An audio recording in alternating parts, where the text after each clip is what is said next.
आत्मदेव तो चाहते थे कि संतान हो, लेकिन धुंधुली नहीं चाहती थी। धुंधुली चाहती थी मैं स्वतंत्र रहूं, मुझे नहीं बच्चों को पालना पोसना, क्या छोटे होंगे फिर उनकी सेवा करो, उन्हें बड़ा करो, पढ़ाओ लिखाओ, अरे इतनी मेहनत कौन करेगा, मुझे नहीं चाहिए संतान।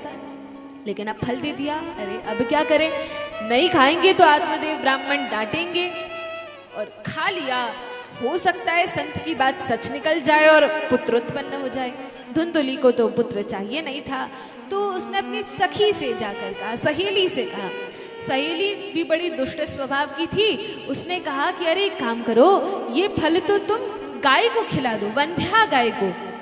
ऐसी गाय जो पुत्र उत्पन्न नहीं कर सकती, जो बांझ है, ऐसी गाय को वह फल खिला दिया और कह दिया कि देखो चिंता की बात नहीं है, मैं गर्भवती हूँ और मेरे पति को संतान की कोई इच्छा नहीं है, उन्हें तो धन चाहिए, बड़े निर्धन हैं, और तुम्हारे पति को पुत्र चाहिए, उनके पास धन की कमी नहीं है, तो एक काम करो तुम मुझे धन दे देना, मैं अपना पुत्र तुम्हें दे दूंगी।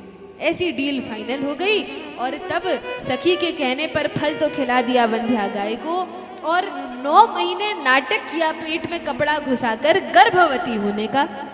सखी ने समझा दिया था अपने पति के पास ज्यादा मत जाना और ज्यादा बातें मत करना, नहीं तो बातों बातों में सब बात बता दोगी।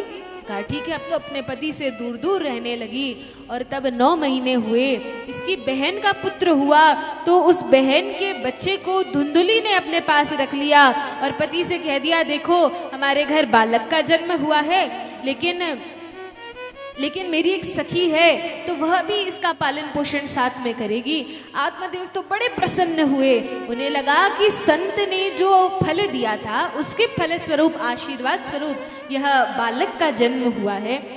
आत्मदेव बड़े प्रसन्न होते हैं और कहते हैं अरे ये मेरा बालक है, मेरा नाम आत्मदेव है, तो मैं अपने बालक का नाम कुछ भगवान के नाम के ऊपर रखूंगा। धुंधुली ने कहा नहीं नहीं, तुम्हारा नाम आत्मदेव है, उससे क्या हुआ, मेरा नाम धुंधुली है और मैं अपने पुत्र का नाम मेरे नाम पर रखूंगी। क्या नाम रखूंगी, कहा मेरा नाम धुंधुली है, मैं इसका नाम धुंधकारी रखूंगी। और धुंधुली ने क्या किया, धुंधकारी नाम रख दिया। जैसे बच्चे का नाम होता है वैसे गुण उसमें आने लगते हैं, तो इसने धुंधकारी नाम रखा। नाम का बड़ा प्रभाव होता है, बहुत प्रभाव पड़ता है, बार बार उस ध्वनि को बालक सुनता है, उसका प्रभाव होता है। धुंधकारी नाम रखा और तब तो ऐसा दुष्ट दुराचारी संस्कार शून्य पुत्र निकला। बचपन में ही बहुत नटखट था, जहाँ साधु संत तपस्या करते थे उनकी आसन खींच लेता था, छोटे छोटे बच्चे खेलते थे तो उनको पकड़ के कुएं में फेंक देता था, और ऐसा यह बालक हुआ। लेकिन गाय को जो फल डाला था तो उस फल स्वरूप उस वंध्या गाय को भी पुत्र हुआ, और गाय के गर्भ से बछड़ा नहीं निकला, लेकिन क्योंकि संत ने आशीर्वाद दिया था मनुष्य बालक का, इसलिए उस गाय के गर्भ से भी मनुष्य बालक ने जन्म लिया। लेकिन क्योंकि गौ माता के गर्भ से उसका जन्म हुआ था, इसलिए कान गौ के समान थे, बाकी संपूर्ण शरीर मनुष्य जैसा था, और उन बालक का नाम रखा गया गौकर्ण, गौ के जैसे कान जिनके हैं।